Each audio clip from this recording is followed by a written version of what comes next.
तो आज मैं आपको एक अनोखी रहस्यमय कहानी सुनाऊंगा। अगर आप चैनल पर नए हैं तो अभी सब्सक्राइब कर ले तथा कहानी पूरा देखे। अंत में एक अनोखा रहस्य छुपा है। धन्यवाद। तो सुनिए। प्राचीन समय में चित्रगुप्त नाम का एक अत्यंत धार्मिक और शुद्ध राजा था। राजा चित्रगुप्त ने अपनी राजधानी के केंद्र में भगवान शिव के लिए एक भव्य श्वेत संगमरमर का मंदिर बनवाया था। इस मंदिर में केवल वैदिक मंत्रों का उच्चारण होता था और शुद्ध भक्ति का वातावरण था। राजा की सबसे बड़ी चिंता ये थी कि शिव के गण, भूत, प्रेत और पिशाच कहीं उसके पवित्र मंदिर को अपवित्र न कर दें। इसलिए राजा ने मंदिर के चारों ओर एक शक्तिशाली जादुई घेरा बनाया, जिससे कोई भी अशुभ प्राणी प्रवेश न कर सके। जब महादेव कैलाश पर बैठे तो उन्होंने देखा कि उनका मंदिर तो बहुत सुंदर है, पर वहाँ केवल आधे भक्त हैं। उनके प्रिय गण, भूत, प्रेत बाहर खड़े होकर उदास थे, क्योंकि वे पवित्र माने जाने वाले उस स्थान में प्रवेश नहीं कर सकते थे। महादेव को दुख हुआ। पार्वती जी ने पूछा, प्रभु, राजा ने शुद्ध भाव से मंदिर बनवाया है, लेकिन आप दुखी क्यों हैं? महादेव ने कहा, पार्वती, राजा ने मेरा मंदिर बनाया, पर मेरे परिवार को अस्वीकार कर दिया। वह सुंदरता और कुरूपता में भेद कर रहा है। मेरे लिए वे भूत प्रेत उतने ही प्रिय हैं जितने ये ऋषि मुनि। छोटी, मुझे उसे पूर्ण स्वीकृति का महत्व सिखाना होगा। अगली रात महादेव ने एक लीला की। महादेव ने अपने सभी गणों को आदेश दिया कि वे मंदिर के बाहर एकत्र हों और रात भर संगीत करें। जब भूत प्रेतों ने संगीत शुरू किया तो वह बहुत ही अजीब था।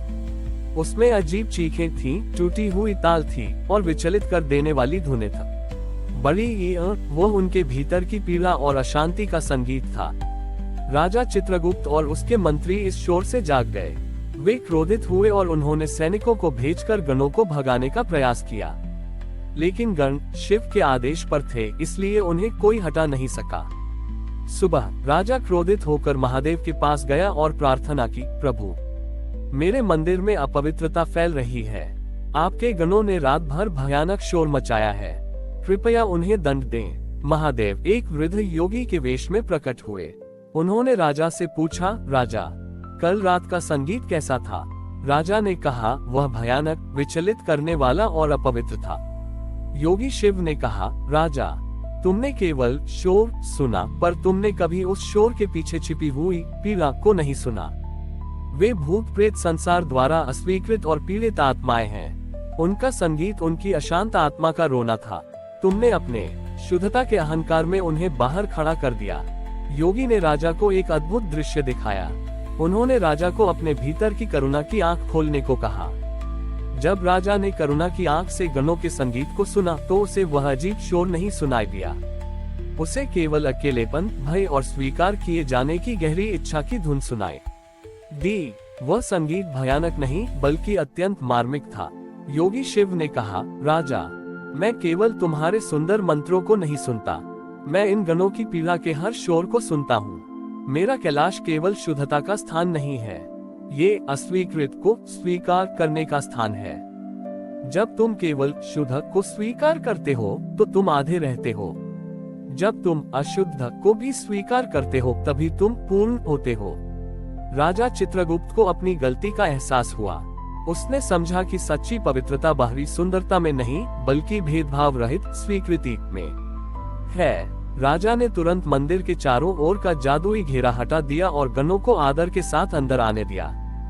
गण जब मंदिर के अंदर आए तो उनका भयानक संगीत तुरंत शांत हो गया और वे शांति से बैठ गए। उस दिन से राजा का श्वेत संगमरमर का मंदिर न केवल शुद्धता का प्रतीक था बल्कि पूर्ण स्वीकृति और महादेव के अटूट करुणा का भी प्रतीक बन गया।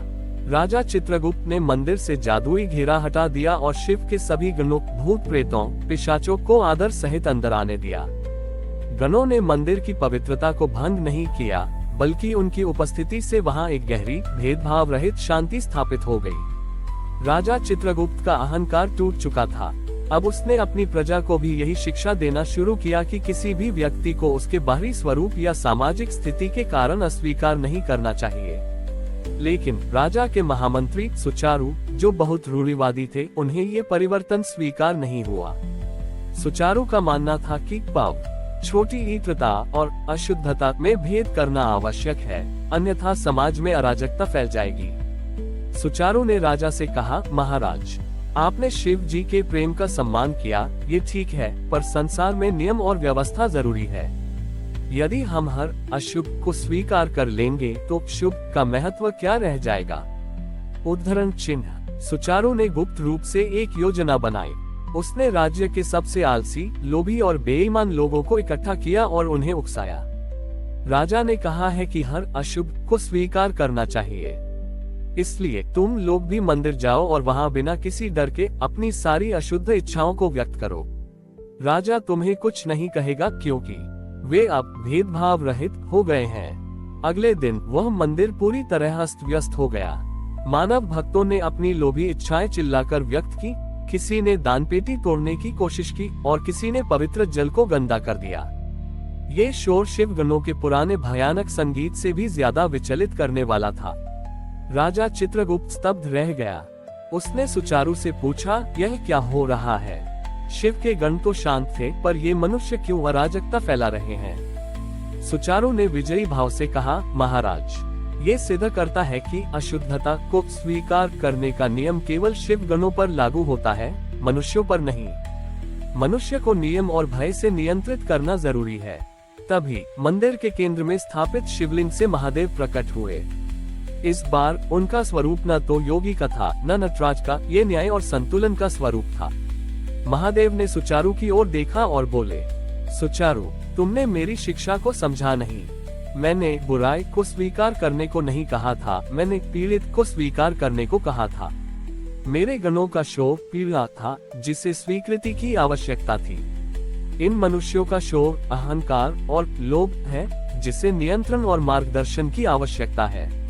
महादेव ने तब एक अद्भुत न्याय किया। उन्होंने सुचारू से कहा, तुम नियम और व्यवस्था चाहते हो, ठीक है, मैं तुम्हें एक नियम देता हूँ। जो कोई भी अपनी बुराई को अधिकार मानकर इस मंदिर में शोर मचाएगा, उसे तब तक बाहर नहीं निकाला जाएगा जब तक कि वह स्वयं अपने लोभ की आवाज को न सुन ले। महादेव ने अपनी योग शक्ति से एक ध्वनि बढ़ाने वाला घेरा बनाया। अब जैसे ही कोई व्यक्ति लोभ या अहंकार से चिल्लाता, उसकी अपनी आवाज 10 गुना ज्यादा तेज होकर उसी के कानों में गूंजती। जब लोभी लोगों ने अपनी ही लालची और कर्कश आवाज को इतनी तेजी से सुना, तो वे भयभीत हो गए।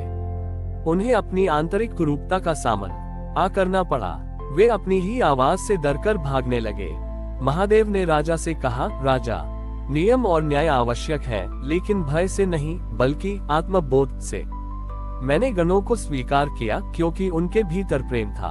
मैंने इन मनुष्यों को नियंत्रित किया क्योंकि उनके भीतर लोभ था। सच्ची पवित्रता और व्यवस्था तभी आती है जब हम अस्वीकृत की पीड़ा को स्वीकार करते हैं और अहंकार की अराजकता को आत्मबोध से नियंत्रित करते हैं। सुचारू और राजा दोनों ने ये परम सत्य समझा। उन्होंने मिलकर राज्य में नियम बनाए जो प्रेम और करुणा पर आधारित थे, लेकिन जहां अहंकार और लोभ को तुरंत आत्मबोध का न्याय से नियंत्रित किया जाता था। और इस प्रकार राजा चित्रगुप्त का मंदिर पूर्ण स्वीकृति और संतुलित न्याय का धाम बन गया। हमारी और भी आध्यात्मिक एवं अनोखी कहानियां देखने के लिए हमारे चैनल पर जाएं तथा धार्मिक एवं पौराणिक अनोखी कहानियां हमारे चैनल पर है। कृपया जाके देखें तथा हमारे चैनल को सब्सक्राइब करके रखें और वीडियो लाइक जरूर करें। धन्यवाद।